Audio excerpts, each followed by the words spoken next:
Hello, I am back. For those of you who were with us last month, it's Mallory Kay Nelson, and once again I recommend Googling my name. It might be kind of fun. I blew your minds away, I think, last time with a little amputee fetish story. This time I'm thinking a little bit of picking up boys at the bar. Seems like a good fit. So, I don't know if you're aware of this, since the sex-positive community is a much more caring, loving space where we all assume most of us are having sex, right? Yeah. So, disabled people, for the majority of non-kinksters and so forth, don't really think that disabled people have sex. We're just non-sexual beings. There is no sex going on. They don't think of us as sexual. That's fine. We don't want them anyhow. So this leads to the fact that rarely, in fact, do I get picked up at the bar. I think that's a good thing. I'm sure there's a lot of ladies here that find that there's a lot of men that they would rather not approach them, be approached by. Am I right? Let me just tell you, a visible disability is an excellent filter.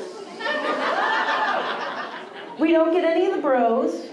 We don't get any of the guys that are just like too big for their breeches. We don't get the assholes, and we certainly don't end up with the guys that perform poorly. So this leads to a very few stories of less than half a dozen men that I have ever taken home from the bar. In fact, directly saying that going from the bar to a little bit of play only happened a couple times. My favorite one has to be this amazing guy that really all I can remember is the fact that he was the hot guy at the bar. That's how the story always goes. It's like the hot guy at the bar that I took home. Not home, actually. This is where it gets interesting.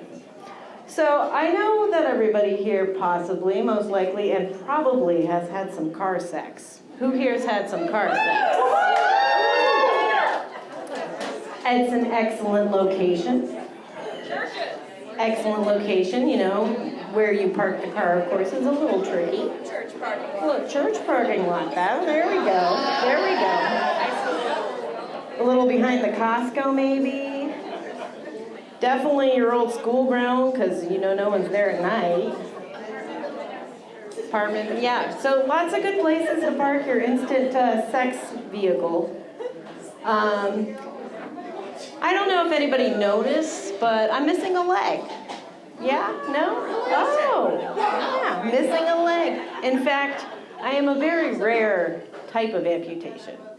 A hemipelvectomy, for those who don't know the proper terminology, which means I'm missing my whole leg and hip. We are about 1% of amputees, and if amputees make up about 20% of the disabled population, and the disabled population is about 20% of the United States population, which means there's about maybe 40,000 of us in the United States. I'm doing a current survey and trying to find out if there's any kinksters amongst us beyond myself, because I just want to be that much more special. So, the fun part about car sex with an amputee, because we all know the not fun part about car sex with two legs, is the fact that there's a whole leg not in the way.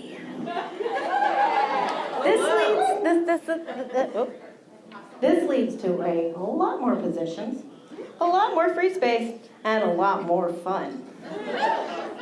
One of the simple ones, especially because I happen to be missing my right leg, so perchance if I am riding passenger and the driver is over to my right, left, right? We're in America, it's the left side. I easily can get up, pivot, and be straddling him without having the leg in the way on the journey over. Fabulous. Fabulous. don't recommend doing this when he's driving. May have done it once. It was on a side street, a little safer, right? But in the passenger seat, it's also pretty nice, because I mean, car seats are small, right? It's very hard to spread your legs in a car seat. I don't have to spread my legs. It is a constant straddle position at all times. I'm ready to go.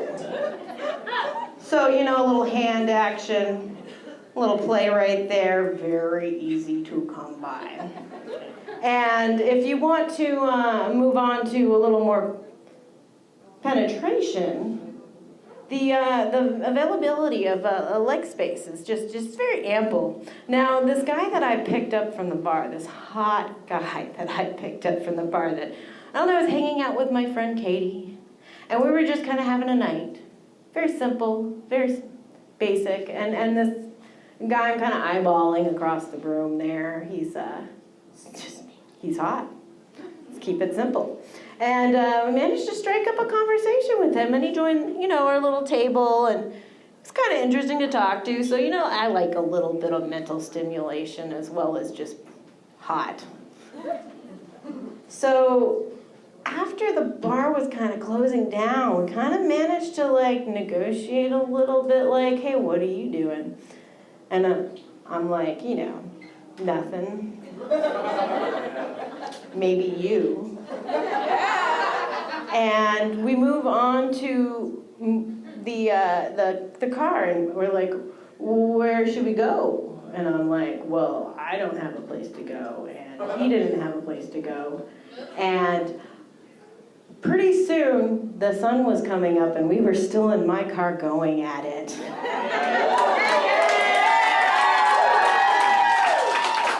So that's what I like to do with hot guys from the bar. I don't know about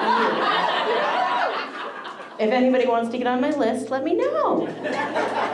I'm going to turn you all into fetishes by the time I'm done. Thank you so much.